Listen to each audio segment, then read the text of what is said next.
Hi friends, job secure and low ഫിനാൻസിൻ്റെ ഒരു പുതിയ വീഡിയോയിലേക്ക് എല്ലാവർക്കും സ്വാഗതം. കഴിഞ്ഞ വീഡിയോയിൽ നമ്മൾ എന്താണ് LLP ചെയ്യാനുള്ള എലിജിബിലിറ്റി എന്നതും എലിജിബിലിറ്റി തെളിയിക്കാൻ വേണ്ടി എന്തൊക്കെ ഡോക്യുമെൻറ്റ്സ് നമ്മൾ അപ്ലോഡ് ചെയ്യേണ്ടതുണ്ട് ആ കാര്യവുമാണ് നമ്മൾ കഴിഞ്ഞ വീഡിയോയിൽ ഡിസ്കസ് ചെയ്തത്. ഇന്ന് നമ്മൾ ഡിസ്കസ് ചെയ്യാൻ പോകുന്നത് അല്ലാതെ എന്തൊക്കെ റിസർവേഷൻ നമുക്കുണ്ടാവും, ആ റിസർവേഷനുമായിട്ട് ബന്ധപ്പെട്ട് നമ്മൾ എന്തൊക്കെ ഡോക്യുമെൻറ്റ്സ് അപ്ലോഡ് ചെയ്യേണ്ടതുണ്ട് ആ കാര്യങ്ങളാണ് നമ്മൾ ഇന്ന് ഡിസ്കസ് ചെയ്യുന്നത്. അപ്പം റിസർവേഷനിലേക്ക് എത്തുമ്പം എന്താണ് മാൻഡേറ്ററി റിസർവേഷൻ, എത്ര % റിസർവേഷൻ ഉണ്ട് അതാദ്യം നമ്മൾ അറിഞ്ഞിരിക്കണം. അതിൽ സ്റ്റേറ്റ് മെറിറ്റിൽ 60% സീറ്റും റിസർവ്ഡ് ആണ് സ്റ്റേറ്റ് മെറിറ്റിന്. അപ്പം നല്ലോണം പഠിക്കുന്ന ഒരാൾക്ക് സ്റ്റേറ്റ് മെറിറ്റിൽ തന്നെ കയറാമെന്ന് അർത്ഥം. 30% സീറ്റ്സ് SEBC കാറ്റഗറിക്ക് റിസർവ്ഡ് ആണ്. SEBC എന്ന് പറഞ്ഞാൽ socially and educationally backward class. 10% seats SC/ST കാറ്റഗറിക്ക് റിസർവ്ഡ് ആണ്. അപ്പം 100% ആയി. 60 സ്റ്റേറ്റ് മെറിറ്റ്, ബാക്കി SEBC 30, SC/ST 10. ഇത് കൂടാതെ 10% ഇതിന് പുറമെയാണ് വരുന്നത്. ഇതിന് പുറമെ ടോട്ടൽ സീറ്റ്സിൻ്റെ 10% സീറ്റ്സ് EWS കാറ്റഗറിക്കും റിസർവ്ഡ് ആണ്. ഇനി നമ്മൾ ഏത് കാറ്റഗറിയിൽ പെടുന്നു, നമുക്ക് ഏത് റിസർവേഷൻ കിട്ടും, ഇനി ആ റിസർവേഷന് നമ്മൾ എന്തൊക്കെ ഡോക്യുമെൻറ്റ്സ് അപ്ലോഡ് ചെയ്യേണ്ടതുണ്ട് ആ കാര്യത്തിലേക്കാണ് ഞാൻ കടക്കുന്നത്. അതിന് മുന്നോടിയായിട്ട് പറയട്ടെ, കേരള ലോ എൻട്രൻസ് എക്സാമിനേഷനിൽ ഇന്നേ വരെ വന്നിട്ടുള്ള നോട്ടിഫിക്കേഷൻ അനുസരിച്ച് നോക്കുമ്പോൾ അഡ്മിഷൻ സമയത്ത് ഡോക്യുമെൻറ്റ്സ് നമ്മൾ അപ്ലോഡ് ചെയ്യുകയോ അല്ലെങ്കിൽ സബ്മിറ്റ് ചെയ്യുകയോ ചെയ്താൽ പോരാ, അപേക്ഷിക്കുന്ന സമയത്ത് തന്നെ നമ്മൾ ഡോക്യുമെൻറ്റ്സ് അപ്ലോഡ് ചെയ്യേണ്ടതുണ്ട്. അപ്പോൾ അതുകൊണ്ട് തന്നെ ഡോക്യുമെൻറ്റ്സ് എന്തൊക്കെ വേണമെന്നുള്ളൊരു ധാരണ ഇന്നേ കുട്ടികൾക്ക് ഉണ്ടാവുള്ളൂ. അപ്പോൾ ഇനി ഓരോ കാറ്റഗറിയിലേക്ക് കടക്കുകയാണ് ഞാൻ. അതിനകത്ത് ഏറ്റവും ആദ്യം ഞാൻ EWSലേക്ക് പോവാം. EWS നിങ്ങൾക്ക് തന്നെ അറിയാം. EWS 103rd അമെൻമെൻറ്റിലൂടെ പിന്നീട് വന്നിട്ടുള്ള ഒന്നാണ്. ജനറൽ കാറ്റഗറിയിലുള്ള ഒരു കുട്ടി ജനറൽ കാറ്റഗറിയിലാവുകയും എക്കണോമിക്കലി വീക്കർ സെക്ഷനിൽ പെടുകയും ചെയ്യുമ്പോഴാണ് EWSന് അർഹനാവുന്നത്. EWS സർട്ടിഫിക്കറ്റ് വില്ലേജ് ഓഫീസിൽ നിന്നാണ് വാങ്ങേണ്ടത്. ജനറൽ കാറ്റഗറിക്കാർ മുമ്പ് ഈ സർട്ടിഫിക്കറ്റ്സ് പലപ്പോഴും വാങ്ങിയിട്ടുണ്ടാവില്ല. ആ റിസർവേഷൻ നിങ്ങൾക്ക് വേണമെന്നുണ്ടെങ്കിൽ നിങ്ങൾ EWS സർട്ടിഫിക്കറ്റ് വില്ലേജ് ഓഫീസിൽ നിന്നും വാങ്ങണം. ഇനി SCBCയിലേക്ക് കടക്കാൻ. SCBCയിൽ മുസ്ലിം, ഈഴവ കാറ്റഗറിയൊക്കെ SCBC, അതായത് നമ്മൾ പലപ്പോഴും OBC എന്ന് പറയാറുള്ളതാണ് ഈ SCBC കാറ്റഗറിയിൽ വരുന്നുണ്ടാവുക. അതിനകത്ത് നോൺ ക്രീമി ലെയർ സർട്ടിഫിക്കറ്റ് വാങ്ങണം. അത് വില്ലേജ് ഓഫീസിൽ നിന്നാണ് വാങ്ങേണ്ടത്. അതിനകത്ത് സ്റ്റേറ്റ് എഡ്യൂക്കേഷൻ പർപ്പസ് എന്ന് ക്ലിയർ ആയിട്ട് എഴുതിയിരിക്കണം. അതേപോലെ തന്നെ ഇൻകം സർട്ടിഫിക്കറ്റും കമ്മ്യൂണിറ്റി സർട്ടിഫിക്കറ്റും ഒപ്പം വാങ്ങി വയ്ക്കുന്നത് നല്ലതാണ്. അതും ഇതിനോടൊപ്പം അഡ്മിഷൻ സമയത്ത് നിങ്ങൾക്ക് ആവശ്യം വരും.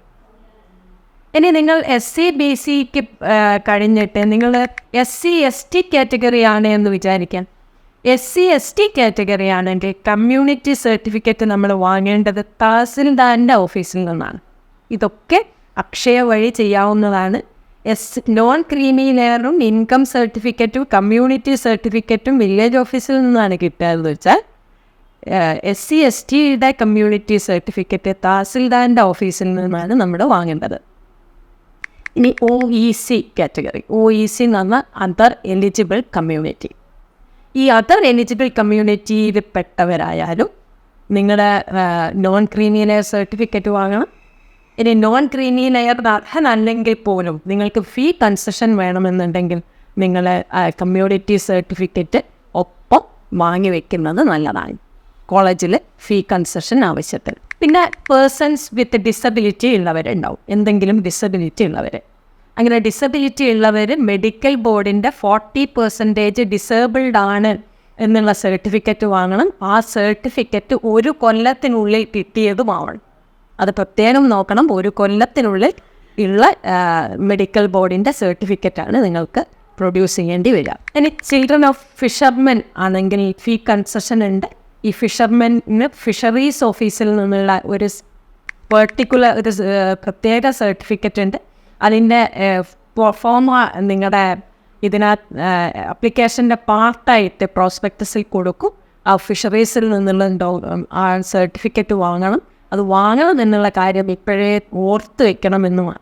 പിന്നെ സ്പെഷ്യൽ റിസർവേഷനിലേക്കാണ് ഞാൻ കടക്കുന്നത്. ഇനി സ്പെഷ്യൽ റിസർവേഷനിലെ എക്സ് സർവീസ്മെൻ വരും, പാരാമിലിറ്ററി വരും, സ്പോർട്സ് കോട്ട ഉള്ളവരുണ്ടാവും, ലക്ഷദ്വീപ് കാൻഡിഡേറ്റ്സ്, ലക്ഷദ്വീപിൽ നിന്നുള്ളവരാണെങ്കിൽ സ്പെഷ്യൽ റിസർവേഷൻ വരുന്നുണ്ട്, NCC കോട്ട.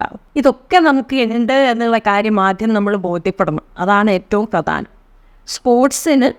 സ്പോർട്സ് കോട്ടയിൽ കിട്ടേണ്ടവരാണെന്ന് വെച്ചാൽ ആ സർട്ടിഫിക്കറ്റ്സ് ഇപ്പോഴേ കയ്യിൽ റെഡിയാക്കി വെക്കുക. അപ്ലൈ ചെയ്ത് കഴിഞ്ഞാൽ സ്പോർട്സ് കൗൺസിലിലേക്ക് ഈ ഡോക്യുമെൻസും ആപ്ലിക്കേഷൻ്റെ ഫോമും അതോടൊപ്പം തന്നെ ഈ സർട്ടിഫിക്കറ്റ്സിൻ്റെ ഒക്കെ പാസ്പോർട്ട് സൈസ് ഫോട്ടോയും അതായത് ഫോട്ടോ കോപ്പീസും നിങ്ങൾക്ക് അയക്കേണ്ടതായിട്ട് വരും. എക്സ് സർവീസ്മെന്നിന് സൈനിക് സെൻറ്ററിൽ നിന്ന് സർട്ടിഫിക്കറ്റ് വാങ്ങണം. പാരാമിലിറ്ററി സ്റ്റാഫിൻ്റെ മക്കളാണെന്ന് വെച്ചാൽ ആ ഓഫീസിൽ നിന്ന് സർട്ടിഫിക്കറ്റ്സ് വാങ്ങേണ്ടതുണ്ടാവും. ലക്ഷദ്വീപ് കോട്ട, ലക്ഷദ്വീപിലെ കുട്ടികൾക്ക് വേണ്ടിയിട്ടൊരു സീറ്റ് റിസർവ്ഡ് ആണ്. അവർ ആ ഡോക്യുമെൻ്റ് ലക്ഷദ്വീപിലാണ് താമസിക്കുന്നത് എന്ന് തെളിയിക്കുന്ന ഒരു ഡോക്യുമെൻ്റ് കാണിക്കേണ്ടി വരും. അതേപോലെ തന്നെ NCC സ്റ്റുഡൻസ് കോട്ടയിൽ കിട്ടേണ്ട കുട്ടികളാണെന്ന് വെച്ചാൽ NCCയുടെ യൂണിറ്റിൽ നിന്നും ഓഫീസർ നൽകിയിട്ടുള്ള സർട്ടിഫിക്കറ്റ്സും അപ്ലോഡ് ചെയ്യേണ്ടി വരും. ഈ ഡോക്യുമെൻറ്റ്സ് എല്ലാം, ഞാൻ ഈ പറഞ്ഞ ഡോക്യുമെൻറ്റ്സ് മുഴുവൻ നിങ്ങളുടെ കയ്യിൽ ഉണ്ട് എന്നുള്ള കാര്യം, അല്ലെങ്കിൽ നിങ്ങളത് സംഘടിപ്പിക്കാനുള്ള പണി ഇപ്പോഴേ തുടങ്ങുന്നത് നിങ്ങൾക്ക് അപേക്ഷ ക്ഷണിക്കുന്നതിന് മുമ്പേ ചെയ്തു വെച്ചാൽ നിങ്ങൾക്ക് അപേക്ഷ ക്ഷണിച്ചു കഴിഞ്ഞാൽ എളുപ്പമുണ്ടാവും. ഇതുവരെ അപേക്ഷയോടൊപ്പം ഇതൊക്കെ അപ്ലോഡ് ചെയ്യാനാണ് പറഞ്ഞത്. ഇനിയും അങ്ങനെ വരാനാണ് സാധ്യത കാണുന്നത്. അതുകൊണ്ട് തന്നെ ഈ ഡോക്യുമെൻറ്റ്സൊക്കെ മുൻകൂട്ടി തയ്യാറാക്കി വെക്കുന്നത് എന്തുകൊണ്ടും കൂടെ ചെയ്യും. ഇനിയും ഇത്തരം വീഡിയോസുമായിട്ട് ജോബ് സെക്യൂറാ നിങ്ങളോടൊപ്പം ഉണ്ടാവും. ഞങ്ങളുടെ ക്രാഷ് കോഴ്സ് ഇപ്പോഴും നടന്നുകൊണ്ടിരിക്കുകയാണ്. അഡ്മിഷൻ ഇപ്പോഴും നടക്കുന്നുണ്ട്. അതേപോലെ തന്നെ ഞങ്ങളുടെ ഗൈഡ് ആമസോണിൽ അവൈലബിൾ ആണ്. ഗൈഡ് വാങ്ങാൻ ശ്രമിക്കുക. ഞങ്ങളുടെ ക്രാഷ് കോഴ്സിൽ ചേര്. ഇനിയും ജോബ് സെക്യൂരിറ്റിയോടൊപ്പം നിങ്ങളുടെ പഠനം തുടരുക. Okay, thank you so much.